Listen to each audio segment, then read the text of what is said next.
One of the biggest factors in how well an investment property will perform is the location. And if you're not investing in these locations throughout the HRM that I'm going to talk about today, then you're doing it wrong. From established areas with steady returns to up and coming areas with huge potential on the horizon, these are my top locations for investing in real estate throughout the Halifax area. Now, just before I get into it, if you're new here, my name's Andrew Stephens, and I've been a realtor in Halifax for 10 years. And if you want to be educated on the Halifax real estate market, then hit that like button and hit that subscribe button. And if you are thinking about investing in real estate across the HRM and you want to get in touch with me, you can reach out to me anytime in the Calendly link below. And if you're new to Halifax or if you're a local looking to learn more, check out the Halifax Insider, and it's all about things to do, places to visit, food, drink, and so on. So it's a great way to learn more about Halifax. So I'm going to run through these neighborhoods in no particular order, and I'm going to give kind of a brief overview of each of them. And then at the end, I'm going to summarize why I like these areas from an investment standpoint. And most of them have a lot of commonalities, and that is why I'm going to recommend them. So let's start off with something more right in the downtown core. Let's talk about the Halifax Peninsula. Generally speaking, I think anywhere on the Halifax Peninsula will continue to be a good investment for years to come. But in today's video, I'm going to zero in on the north end and on central Halifax. These are a little bit outside of the downtown core, and they're cheaper than the south end and the west end. Although they have already started to pop in price, they are still very much up and coming, and I would expect this trend to continue in the future. Next up is Spryfield, a very up and coming community about 10 to 20 minutes from downtown Halifax, depending on the exact location that you're in.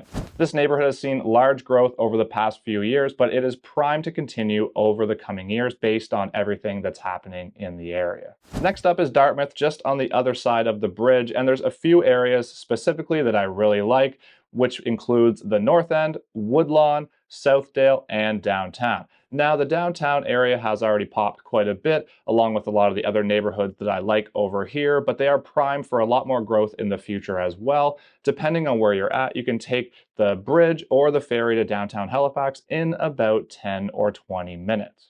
Next up is Sackville, about 20 to 25 minutes from the downtown core. It's up and coming, lots of good family areas with a new overpass that's about to connect Sackville to Burnside. It's going to make the commute much more reasonable. And last but certainly not least, Fairview. Again, just off the Halifax Peninsula and about 10 to 15 minutes from downtown. I'd say this area is very similar to Spryfield as a whole, but it's a little bit further along in terms of the new development and the growth that it's seen, so it's just a little bit ahead of where I would consider Spryfield to be today. So those would be my top 5 areas if you're going to look for an investment property in Halifax in today's market. But the real question is why? Well, first off, let's talk about the growth and the growth on the horizon.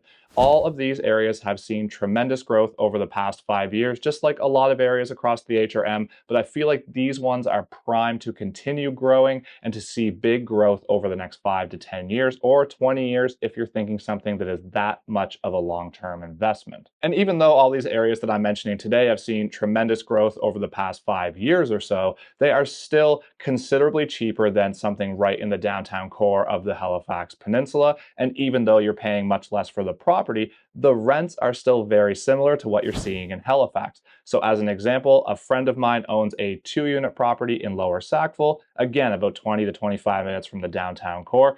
This property is probably worth somewhere in the $600,000 range, and they're getting $500 more a month in total for their property than I am in a $900,000 property that is sitting in the west end of Halifax. So even though they're outside of that downtown core, the rents are still great, and because you're paying so much less for them, that's going to help you a lot with the financials monthly to help these properties cash flow. And as the prices continue to rise on the Halifax Peninsula itself, and there's only so much land to go around on the peninsula, so this is going to continue to happen. As this happens, these price points are going to spread out to the other markets that are, 10, 15, 20 minutes from the downtown core, sort of the suburbs. And as this happens, those price points are likely to go up in value as well over the coming years. These areas are all up and coming, and they're seeing a ton of development going on.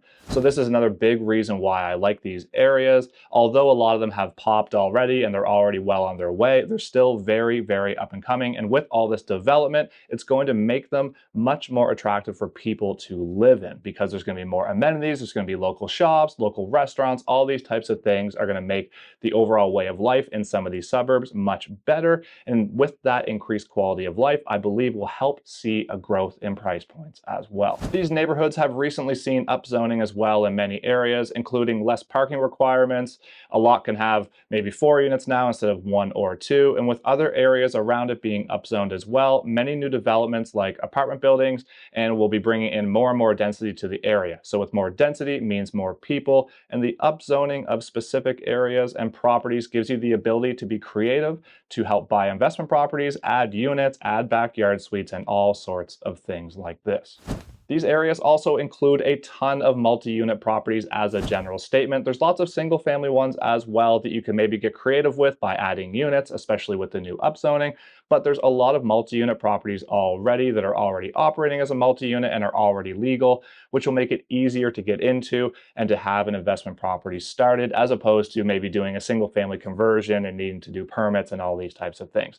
So based on the specific property types, I believe there's a lot of opportunity in these specific markets based on the house types and the price points and the overall zoning changes that we've seen in HRM recently. Next up, the rapid transit system is something that is very applicable to a lot of these markets that I'm talking about. And once this gets here, it should make them even more attractive again. This is likely way down the road, but if you're thinking about investing in real estate, you should be thinking long term anyway, so it's not really a get rich quick scheme. So there you have it. There's my top areas for investing in Halifax right now based on the current landscape and the current projections of the market. And if you're thinking about investing in Halifax, I would highly recommend that you consider these areas that I talk about in this video.